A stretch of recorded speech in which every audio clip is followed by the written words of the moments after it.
प्रियो, क्या आप खुश रहना चाहते हैं? तो फिर सुनिए, इन 4 चीजों को परमेश्वर को दीजिए। उनमें पहला है समय। आप अपने जीवन में खुशी से रहने की आशा कर रहे हैं क्या? तो फिर सुनिए, परमेश्वर को अपना समय दीजिए। प्रियो सुनिए, परमेश्वर को समय दीजिए कहने से एक सवाल उठता है, परमेश्वर को कितना समय देना है? कोई आइडिया है कितना समय देना है? आप जो कमा रहे हैं उस कमाई का 10वांश परमेश्वर के भवन में देना है, बाइबल बताती है। यानी यदि आप 100 रुपए कमा रहे हैं तो उस 100 रुपए में 10 रुपए परमेश्वर को देना है। 10वांश परमेश्वर का है, बाइबल बताती है ना। तो परमेश्वर जब आपको 24 घंटे हर दिन दे रहे हैं तो उन 24 घंटों में 10% समय को अगर आपको अलग करना हो तो हर दिन आपको कितना समय परमेश्वर को देना होगा? बताइए। 2 घंटे 45 मिनट आपको परमेश्वर को देना है। इस बात को कहने से आप में से कुछ लोग सोच रहे होंगे, ब्रदर सुनिए, सप्ताह में 2 घंटे देना ही हमारे लिए बहुत ही मुश्किल हो रहा है। हर दिन 2.5 घंटे परमेश्वर को देना बहुत मुश्किल है।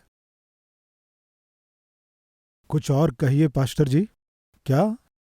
प्रिय, मेरा एक मित्र है, वो बहुत धनवान है। उसका बड़ा एक फार्म हाउस है, लगभग 175 एकड़ में फार्म हाउस बना है। उस फार्म हाउस में बहुत बड़ा सा गेस्ट हाउस का उसने निर्माण कराया है। सुनिए प्रियो, उसके लंग्स ठीक से काम नहीं करते, किडनी ठीक से काम नहीं करते हैं। उसके दिन की शुरुआत होना है तो, सुन रहे हैं, उसके दिन की शुरुआत होनी है तो 5 घंटे तक मशीनों के ऊपर उसका शरीर रहना है। जब वो बिस्तर में सोया रहता है, ये मिशन शरीर में लगाते हैं, वो मिशन शरीर में लगाते हैं, मशीनों को उसके शरीर में अटैच करते हैं। उसके दिन की शुरुआत होनी है तो 5 घंटे तक मशीनों के लिए समय अलग से निकालना है। वो सारे मिशन उसके शरीर में काम करेंगे तभी उसके लंग्स काम करेंगे, किडनी काम करेंगे। 5 घंटे तक निश्चय उसकी चिकित्सा करेंगे तभी बाकी 29 घंटे वो स्वस्थ रह पाएगा। हर दिन कितने घंटे बताइए? 5 घंटे। ये अच्छा है या स्वस्थ रहकर प्रभु की उपस्थिति में 2 या 2.5 घंटे तक खुशी के साथ बिताना क्या अच्छा है? बताइए, आप दोनों में से क्या चाहेंगे? प्रियो, मैं क्या कह रहा हूं कि एक बार सोचिए, जो व्यक्ति डायलिसिस कराता है उसे लगभग 5 घंटे लेटे रहना पड़ता है। प्रिय भाइयों और बहनों, मैं पूछता हूं, हम सच में कितने भाग्यवान हैं। आज यदि हम स्वस्थ पाए जाते हैं और प्रभु की आराधना कर पा रहे हैं तो यह हमारा सौभाग्य है। फिर से कह रहा हूं, जो प्रभु की उपस्थिति में बिताते हैं, वे जो प्रभु की उपस्थिति में नहीं बिताते हैं उनसे स्वस्थ रहते हैं। ये सर्वे में साबित हुआ है। प्रिय भाई और बहनों, क्या आप खुशी से जीना चाहते हैं, स्वस्थ रहना चाहते हैं? तो फिर अपना समय प्रभु को दीजिए। जिस व्यक्ति के किडनी खराब हो गए हैं 4 घंटे अलग करता है। जिसकी किडनी और लंग्स खराब हो गए हैं वो लगभग 5 घंटे अपने स्वास्थ्य के लिए मशीन और डॉक्टरों के लिए अलग करता है। प्रियो, जो परमेश्वर आपके स्वास्थ्य की रक्षा करता है, आनंद देता है, उसे आपके पूरे दिन का 10वांश देने की कोशिश कीजिए। हर दिन सुबह 5 बजे से लेकर 6 बजे तक परमेश्वर के साथ बिताइए। प्रतिदिन आप आधे घंटे वचन को पढ़िए, आधे घंटे प्रार्थना कीजिए।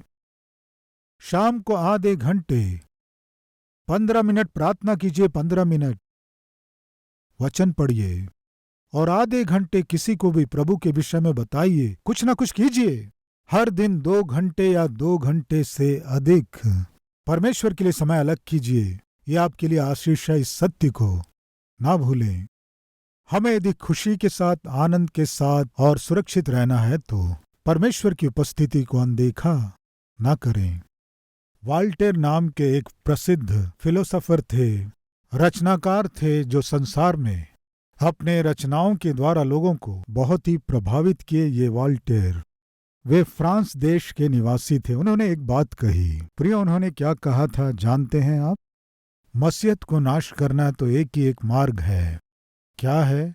रविवार को उन्हें परमेश्वर की उपस्थिति में जाने से रोकना है। इसका वे प्रचार किए। प्रियो, मसीहत को नाश करना हो या मसीहों के विश्वास को नाश करना हो तो केवल एक ही रास्ता है। रविवार को उन्हें परमेश्वर की उपस्थिति में जाने से रोकना है। जब इस तरह वे प्रचार किए तो उनके प्रचार को लेकर फ्रांस देश में सेना में जो रविवार के दिन आराधना की जाती थी, उस दिन को वे कैंसल करके 10 दिन में एक बार हॉलिडे का ऐलान किए। ये फ्रांस में घटी घटना है। रविवार के छुट्टी के दिन को कैंसल कर दिए क्योंकि ये लोग रविवार के दिन प्रभु की उपस्थिति में जाते हैं।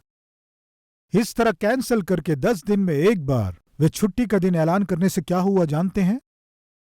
रविवार का दिन छुट्टी का दिन है, इसलिए युद्ध करने वाले सैनिक रविवार को आराम करते थे। जो आराधना करना चाहते थे वे आराधना करते थे और घोड़े भी आराम किया करते थे। ये परमेश्वर की दी गई आज्ञा है प्रियो। लेकिन जब मनुष्य ने परमेश्वर के विरोध में 10 दिन में एक बार हॉलिडे का घोषणा किया, वे घोड़े युद्ध में दौड़ने के विषय में पीछे हो गए। युद्ध करने वाले सैनिक भी सप्ताह के बदले 10 दिन में एक बार विश्राम लेने से वे भी निर्बल हो गए। उसके बाद ये बात साबित हो गई। परमेश्वर ने जो आज्ञा दी कि 7वें दिन विश्राम का दिन है, इसके आगे मनुष्य की कोई भी सोच ठहर नहीं सकती। वो वॉल्टेयर हो सकता है या उसका दादा हो सकता है, कोई भी क्यों ना हो। रविवार को परमेश्वर की आराधना करने के बदले चाहे कुछ भी करें, प्रिय भाइयों बहनों, वो उस व्यक्ति के लिए आशीष नहीं होगी। विशेषकर मसीहों के लिए भी आशीष नहीं है। ये साबित हुई। आप क्या करने जा रहे हैं? परमेश्वर के आज्ञाकारी होकर प्रभु के दिन दूसरा कोई भी काम ना करके पहला काम मैं और मेरा परिवार प्रभु की उपस्थिति में जाकर क्या करना है? आराधना करना है। ये निर्णय लेंगे तो निश्चय आप भलाई को देखेंगे, परमेश्वर की महिमा को देखेंगे, परमेश्वर के आशीष का अनुभव करेंगे। प्रियो, दूसरा, अपने संतान को परमेश्वर को दो। हन्ना का नाम बांझ पड़ गया था। वो बहुत दुखी हुई, रोई, लेकिन उसकी संतान नहीं हुई। ऐसे समय में वो प्रभु के भवन में गई। भवन में जाकर रोई, गिड़गिड़ाई, प्रार्थना की, पिता मैं बांझ हूं, पिता इस निंदा को मैं सह नहीं पा रही हूं। मेरे घर में मेरी सौत मुझे चिढ़ाती है और मेरे समाज में मैं बहुत अपमानित हो रही हूं। मैं इस अपमान को सह नहीं पा रही हूं। मुझे पुत्र दे पिता।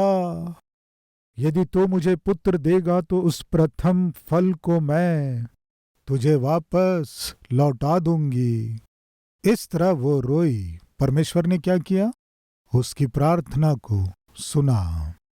एक सुंदर पुत्र को परमेश्वर ने उसे दिया। हन्ना क्या की जानते हैं? सबसे पहले परमेश्वर से मांगी, पिता दीजिए। बोली, क्या देने को बोली? संतान दीजिए बोली, पुत्र दीजिए बोली। ठीक है बेटी, मान लो मैंने तुम्हें पुत्र दिया, तब तुम क्या करोगी? मैं अपने पुत्र को वापस लौटा दूंगी। उस दिन उस मां ने एक निर्णय ली, मैं अपने पुत्र को परमेश्वर की सेवा के लिए अर्पण कर दूंगी। आज आपके परिवार में परमेश्वर एक पुत्र को या 2 पुत्रों को या 3 बच्चों को या 4 बच्चों को दिया होगा। मैं पूछता हूं प्रिय भाई और बहन, हम में से कितने लोग परमेश्वर को अपने संतान दिए हैं? आइए देखिए निर्गमन की पुस्तक 13 अध्याय शुरू के 2 वचन। फिर यहोवा ने मूसा से कहा, क्या मनुष्य के क्या पशु के इज़राइलियों में जितने अपनी अपनी माँ के जेठे हो उन्हें मेरे लिए पवित्र मानना, वह मेरा ही है। क्या लिखा है? जो प्रथम फल है वे मेरे ही हैं। प्रिय लोग आसानी से वचन को समझ सकें, इस तरह बाइबल को जिन्होंने लिखकर प्रकाशित किए, उस महान दास का नाम है C.I. स्कोफिल। ना भूले, यदि कहीं आपको C.I. स्कोफिल्ड नाम से बाइबल मिले तो उसे खरीद लीजिए। ये महान प्रभु का दास C.I. स्कोफिल्ड, जिसने अद्भुत बाइबल को लिखा और लोगों तक पहुंचाया, इनकी असली स्टोरी क्या है जानते हैं? एक समय वे शराबी थे। वे एक लॉयर थे, बहुत पैसा कमाते थे और शराब पीते थे, शराब में पैसे उड़ाते थे। ऐसे लॉयर के पास एक व्यक्ति अपना केस लेकर आया, अपने केस के विषय में बातचीत किया। उसके बाद उस C.I. स्कोफिल्ड नाम के लॉयर से उसने कहा, श्रीमान, आप इतने बुद्धिमान हैं और ज्ञानी हैं और अद्भुत रूप से केस लड़ते हैं, आप प्रभु पर विश्वास क्यों नहीं करते? आप प्रभु को क्यों नहीं मानते? इस तरह कहने से उसने क्या कहा जानते हैं? तुम्हारा प्रभु पापियों को सजा देता है ना? शराबी, घुमक्कड़, वेश्याएं और चोर, इन सब को नरक में डाल देगा ना? इस तरह जब वो कह रहा था, तब वो व्यक्ति जो केस लेकर आया था क्या कहा जानते हैं? किसी ने आपको गलत कहा है। खोए हुए पापी को ढूंढकर उसका उद्धार करने के लिए ही मेरा प्रभु यीशु मसीह इस धरती में आया है। मेरा प्रभु पापी से घृणा नहीं करता है, पाप से घृणा करता है। पापी से बहुत प्रेम किया और पापी के लिए अपना प्राण ही दे दिया। इन बातों को सुनते ही लॉयर स्कोफिल्ड का मन टूट गया। बताओ मैं क्या करूं? इसी समय अपना जीवन प्रभु को दे दो। उसी समय घुटने टेक कर प्रार्थना किया और उसी समय यीशु मसीह को अपना उद्धारकर्ता उसने ग्रहण किया और बहुत खुश हुआ, आनंदित हुआ। घर गया, सीधे अपने पिता के पास जाकर कहा, पिताजी, आपके लिए खुशखबरी। क्या है खुशखबरी? यीशु मसीह को मैंने उद्धारकर्ता ग्रहण कर लिया। उतना ही नहीं, जब मैं प्रार्थना कर रहा था, प्रभु मुझसे बात किया, अपने इस लॉयर की नौकरी को छोड़ दो, मेरे सुसमाचार की सेवा करो। मुझे प्रेरित किया, इसलिए पिताजी, मेरा उद्धार पाना ही नहीं, मैं जो तेरी संतान हूं, सेवक के रूप में सेवा प्रारंभ कर रहा हूं पिताजी। ये कहकर बड़ी खुशी के साथ पिता के पास आकर इस तरह कहने से पिता उतना खुश नहीं हुआ। ठीक है, खुशी की बात है, ठीक है। ये क्या पिताजी? मैं एक शराबी था, मनमर्जी से जीता था, मैं सुधर गया, अपना जीवन सेवा के लिए सौंप दिया। ये बताते ही मैं सोचा आप खुशी से उछलेंगे और आप अच्छी बात है बेटे, खुशी की बातें कह रहे हैं। तब उस पिता ने कहा, तुम आज आकर सेवा करूंगा कह रहे हो। तुम्हें तुम्हारी माँ 9 महीने अपने गर्भ में रखकर तुझे जन्म देने से पहले मुझसे क्या बोली जानते हो? सुनिए, परमेश्वर हमें पुत्र देने जा रहा है। उस पुत्र को हम परमेश्वर को सौंप देंगे। हमारा बेटा परमेश्वर की सेवा करना है, परमेश्वर के लिए ही जीना है। ये कहकर तुम्हारे जन्म से पहले ही तुम्हें परमेश्वर को प्रतिष्ठित कर दी, अर्पण कर दी। उसी दिन हम जान गए तुम परमेश्वर को प्रतिष्ठित किए गए हो, अर्पण किए गए हो। इस तरह परमेश्वर को अर्पण किए गए तुम दिन प्रतिदिन परमेश्वर से दूर और संसार के निकट पहुंच रहे थे। तब भी हम डरे नहीं, चिंता नहीं किए, क्योंकि तुम्हें उसी दिन हमने परमेश्वर को अर्पण कर दिया था। तुम जितना भी परमेश्वर से दूर हो जाओ, वो परमेश्वर एक दिन तुम्हें दर्शन देगा, तुम्हारे जीवन को अपने हाथ में ले लेगा। ये भरोसा हमें था। आज हमारे बीच ऐसे माता पिता हैं क्या? परमेश्वर ने जो संतान आपको दिया उसे आपने परमेश्वर को सौंप दिया, तो चिंता ना करें। आज आपके बेटे के जीवन में उतार चढ़ाव आ सकते हैं। आज आपके बच्चे आपके विरोध में बोल रहे हैं, आपके विरोध में चल रहे हैं, रास्ता भटक रहे हैं, बिगड़ रहे हैं, आपको लग सकता है। लेकिन आपके बेटे या बेटी को यदि आप परमेश्वर को सौंपेंगे तो परमेश्वर को मालूम है अर्पण किए गए आपके बच्चे को किस तरह से अपने उपयोगी पात्र के रूप में बदलना है, बनाना है। वो महान परमेश्वर अच्छी रीति से जानता है। निश्चय आपकी बेटी को, निश्चय आपके बेटे को परमेश्वर उचित समय में एक उत्तम उपयोगी पात्र बनाएगा। पास्टर जी 1 मिनट रुकिए, हमारा इकलौता बेटा है, उसे भी परमेश्वर को सौंपने को कह रहे हैं आप, तो हमारी परिस्थिति क्या होगी? देखेंगे आइए आपकी परिस्थिति क्या होगी। शमूएल की पहली पुस्तक 2 अध्याय 20वां वचन।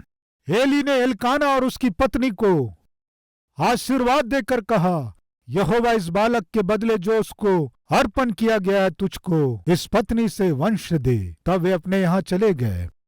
यहोवा ने हन्ना की सुधि ली और वह गर्भवती हुई और उसके 3 बेटे और 2 बेटियां उत्पन्न हुई। एक बेटे को परमेश्वर को देने से परमेश्वर कितने बच्चे दिया? 5 बच्चों को दिया। परमेश्वर को देने में महान आनंद है। वो एक बेटे को दी, परमेश्वर ने उसे 3 बेटे और 2 बेटियों को दिया। अपनी संतान को परमेश्वर को दीजिए। मेरी माँ इस सेवक को परमेश्वर की सेवा के लिए नहीं सौंपी होती तो इतनी अद्भुत कलीसिया सेवा ना रहा होता। आज प्रिय माताओं और पिताओं, परमेश्वर ने जो प्रथम संतान आपको दिया है उन्हें परमेश्वर को अर्पण करें, उसमें महान खुशी है। तीसरा, गवाही को दीजिए। पहला समय को दीजिए, दूसरा संतान को दीजिए, तीसरा गवाही को दीजिए। एक सामरिया नाम का प्रांत था, वहां यीशु मसीह गए। मध्याह्न काल में एक सामरी स्त्री आई। वो एक वेश्या थी। उसके घर में 5वां पति था। पानी की आवश्यकता पड़ी, उस कुएं के पास पानी भरने वो आई। यीशु मसीह उस स्त्री का इंतजार कर रहा था। वो जब आई, प्रभु यीशु मसीह ने उसके बारे में सब बता दिया। जब यीशु मसीह ने उसके जीवन की सारी बातों को बताया, वो समझ गई यीशु मसीह भविष्यवक्ता है। जो जल मैं दूंगा उसे पीने वाला कभी भी प्यासा नहीं होगा, तो फिर वो जल मुझे दे। तब यीशु ने क्या कहा? तुम जाकर अपने पति को बुला ला। मेरा तो पति नहीं है। तो फिर जो तेरे घर में है वो तेरा पति नहीं है? यानी वो एक वेश्या थी। घर में एक पुरुष था। उसका सारा जीवन प्रकट कर दिया। प्रभु, तू मेरे पूरे जीवन को प्रकट कर दिया। तुम साक्षात परमेश्वर के पुत्र हो, भविष्यवक्ता हो। वो अपने पुराने और गंदे जीवन को छोड़ दी। वो क्या की जानते हैं? सामरी नगर में जाकर वहां के सारे लोगों को बताई, सुनो, आओ, जिसने मैंने जो किया सब कुछ बताकर मुझ पापी को जिसने सुधारा, वो मसीहा मुझे मिल गया है। आकर तुम भी देखो। ये कहते हुए सारे सामरी नगर के लोगों को ले आई। यूहन्ना उसका 4वां अध्याय 39वां वचन। उस नगर के बहुत से सामरियों ने उस स्त्री के कहने पर यीशु पर विश्वास किया, क्योंकि उसने यह गवाही दी थी, उसने सब कुछ जो मैंने किया है मुझे बता दिया। इसलिए जब ये सामरी उसके पास आए तो उससे विनती करने लगे कि हमारे यहाँ रह। अतः वह वहां 2 दिन तक रहा। उसके वचन के कारण और भी बहुत से लोगों ने विश्वास किया। और उस स्त्री से कहा, अब हम तेरे कहने ही से विश्वास नहीं करते, क्योंकि हमने आप ही सुन लिया और जानते हैं कि यही सचमुच में जगत का उद्धार करता है। गवाही दीजिए। ये वेश्या जो सुधार दी गई, ये वेश्या जो उद्धार पाई, चुप नहीं रही। जब आप उपवास रहकर प्रार्थना करते हैं, परमेश्वर आपकी प्रार्थना को सुनता है और जब चंगा करता अपनी गवाही को निश्चय बांटिए। जो स्त्री 12 वर्षों से लहू बहने की बीमारी से ग्रसित थी, वो जैसे ही वस्त्र को छुई और पूरी रीति से चंगाई पा ली, तब वो क्या की जानते हैं? चुपचाप जाने लगी। यीशु ने कहा, किसी ने मेरे वस्त्र को छुआ है, कौन है? जब वो छिप नहीं पाई, तब वो कहने लगी, मैं ही हूं जो आपके वस्त्र को छुई। सुनो, तुम्हारे साथ जो हुआ उसे बताओ, गवाही दो। मैं 12 वर्षों से लहू बहने की बीमारी से ग्रसित थी। कोई भी वैद्य मुझे चंगा नहीं कर पाया, किसी भी दवाई से मैं चंगी नहीं हुई, लेकिन जैसे ही तेरे वस्त्र को छुई मैं चंगी हो गई। ऐसे चमत्कार को पाकर गवाही दिए बिना क्यों जा रही हो? प्रिय भाई, प्रिय बहन, आपके जीवन में परमेश्वर अद्भुत कार्य कर रहे हैं क्या? आपके पापमय जीवन को प्रभु अद्भुत रूप से पवित्र किया है क्या? आपकी गवाही को निश्चय आपको देना है। आपके जीवन में जो भलाई हुई है उसे औरों को बताना है। इसे ना भूलें। हमारे चारों ओर बहुत से लोग हैं जो पतित होकर नरक की ओर जा रहे हैं। उन्हें निश्चय प्रभु की उपस्थिति में लाइए। जो अच्छे हो गए हैं, ये आपकी जिम्मेदारी है। समय को दीजिए, संतान को दीजिए, तीसरा गवाही को दीजिए, चौथा क्या है देखेंगे। आइए, कुरिन्थियों की दूसरी पत्री 9वां अध्याय उसके 5वें वचन को पढ़ रहा हूं। इसलिए मैंने भाइयों से यह विनती करना आवश्यक समझा कि वे पहले से तुम्हारे पास जाएं और तुम्हारी उदारता का फल, जिसके विषय में पहले से वचन दिया गया था, तैयार कर रखे कि यह दबाव से नहीं परंतु उदारता के फल के समान तैयार हो। परंतु बात यह है, जो थोड़ा बोता है वह थोड़ा काटेगा भी, और जो बहुत बोता है वह बहुत काटेगा। हर एक जन जैसा मन में ठान ले वैसा ही दान करे, न कुड़कुड़ के और न दबाव से, क्योंकि परमेश्वर हर्ष से देने वाले से प्रेम रखता है। प्रेम रखता है। हर्ष के साथ दीजिए। दशमांश परमेश्वर का है। मलाकी की पुस्तक उसका 3:10 में देखेंगे। सारे दशमांश भंडार में ले आओ कि मेरे भवन में भोजन वस्तु रहे। और सेनाओं का यहोवा यह कहता है कि ऐसा करके मुझे परखो कि मैं आकाश के झरोके तुम्हारे लिए खोलकर तुम्हारे ऊपर अपरंपार आशीष की वर्षा करता हूं कि नहीं। परमेश्वर कह रहा है, दशमांश यानी तुम जो कमाते हो उस कमाई का 10वां भाग। अगर 1000 रुपए कमाते हैं तो उसमें से दशमांश प्रभु को देना है। परमेश्वर यदि आपको 1 लाख रुपए दिया है तो उसमें से आपको 10,000 रुपए परमेश्वर को देना है। अगर उसे हम परमेश्वर को ना देकर अपना खर्च करेंगे तो वो हमारे लिए भला नहीं है। अगर हम परमेश्वर को जो दशमांश देना उसे ना देकर खर्च करेंगे तो उसे परमेश्वर क्या कहते हैं बाइबल में है, देखेंगे। 8वां वचन, क्या मनुष्य परमेश्वर को धोखा दे सकता है?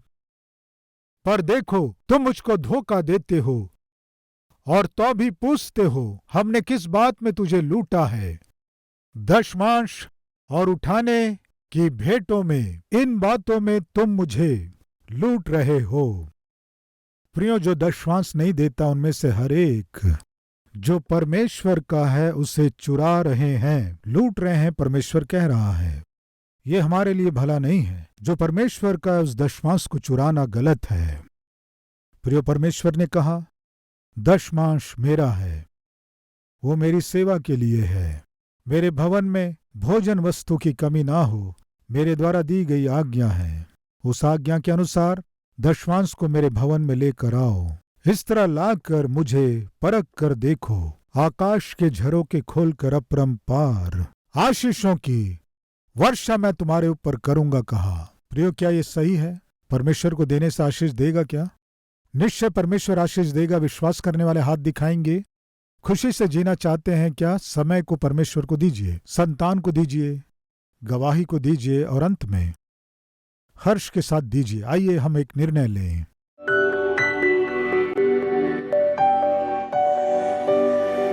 पवित्र परमेश्वर पिता, आपकी पवित्र उपस्थिति में अद्भुत वचन के द्वारा आप हमसे बात करें। खुशी से यदि हमें जीना है तो पिता हमें आपको समय देना है, हमारे संतान को भी अर्पण करना है और गवाही को भी बांटना है और हर्ष के साथ देना है। इन 4 बहुमूल्य सत्यों को और सूत्रों को हम अपने जीवन में कार्य रूप दे सकें, सहायता कीजिए। यीशु के नाम से मांगते हैं पिता, आमीन। प्रिय, अब से आप अपने जीवन से प्रभु को दिखा सके, ऐसे आत्मिक व्यक्ति के रूप में आप बढ़ सकें, मन से चाहता हूं। इस संदेश के द्वारा आपने आशीष पाया है तो लाइक कीजिए और बहुतों को शेयर कीजिए। और उतना ही नहीं, एक कमेंट कीजिए, उसे मैं पढ़ूंगा, प्रभु की महिमा करूंगा। फिर मिलेंगे, तब तक के लिए शलोम।